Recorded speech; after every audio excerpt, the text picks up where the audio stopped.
کر کے لوگوں پر بٹھا دیا جائے۔ وزیر اعظم وہ ہوتا ہے جو دلوں پر لوگوں کے حکمرانی کرے۔ نواز شریف آج بھی لوگوں کے دلوں میں بستا ہے، اور یہ لوگ ہمیں غداری کے سرٹیفکیٹ دیتے ہیں۔ میرے بھائیوں اور بزرگوں، میں آپ سے پوچھنا چاہتا ہوں کہ آپ کو وہ وقت یاد ہے کہ جب سارا دن آپ محنت کر کے گھر جاتے تھے اور ساری رات بجلی نہیں آتی تھی، آپ کروٹیں لیتے تھے، مچھر کاٹتے تھے،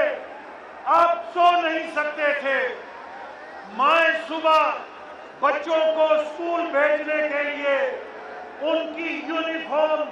ناشتے بنانے کے لیے ترستی تھی کہ بجلی 10 منٹ کے لیے آ جائے۔ نمازی مسجدوں میں جاتے تھے اور وضو کے لیے پانی نہیں ہوتا تھا۔ 18 گھنٹے ملک میں لوڈ شیڈنگ ہوتی تھی اور آپ کے یو پی ایس کے بیٹری رہ جاتی تھی، تمہارا بجلی چارج نہیں کر سکتا تھا کہ چلی جاتی تھی۔ آپ کے لیڈر نے کہا، نواز شریف نے کال دیا تھا 2013 میں کہ میں اپنی قوم سے وعدہ کرتا ہوں کہ میں اندھیرے ختم کروں گا، اور پھر 4 سالوں میں پاکستان بننے سے لے کر 2013 تک 67 سالوں میں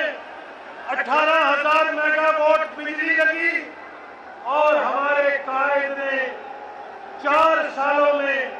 11,000 میگا واٹ بجلی لگا کے اندھیرے ختم کیے۔ آپ کی ڈویژن کے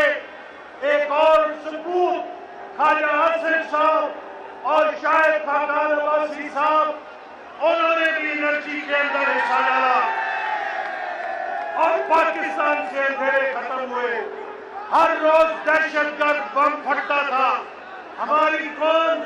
لاشیں اٹھا کے تھک گئی تھی، اور نواز شریف نے مسلح افواج کو کہا کہ اب آپ نے امریکہ کے ڈالر نہیں لینے، جو کچھ ہوگا اپنے پیٹ پہ پتھر باندھ کے ہم آپ کو دیں گے، لیکن دہشت گردی ختم کریں گے۔ 500 ارب روپیہ آپریشن ضرب عضب اور رد الفساد کو دیا، اور ملک میں دہشت گردی ختم کر کے دکھائی۔ میرے بھائیوں، مجھے بتاؤ کہ نواز شریف کے 5 سالوں میں آٹا 32-34 روپے کلو ملتا تھا کہ نہیں ملتا تھا؟ نواز شریف کے 5 سالوں میں چینی 50-52 روپے کلو ملتی تھی کہ نہیں ملتی تھی؟ تو آج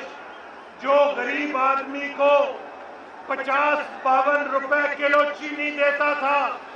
وہ ہو گیا چور، جو غریب کو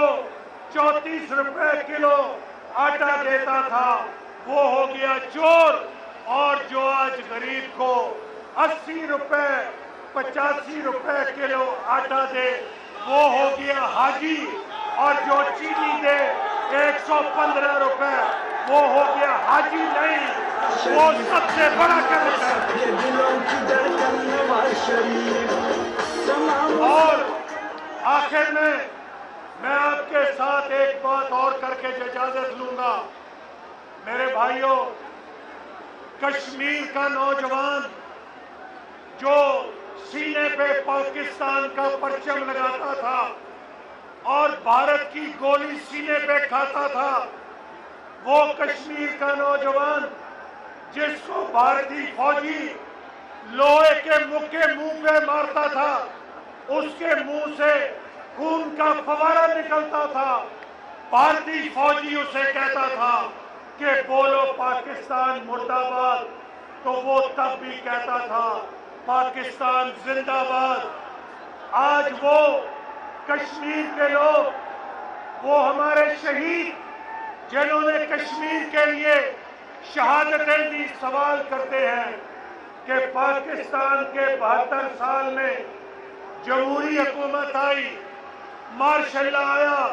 کمزور حکومت آئی،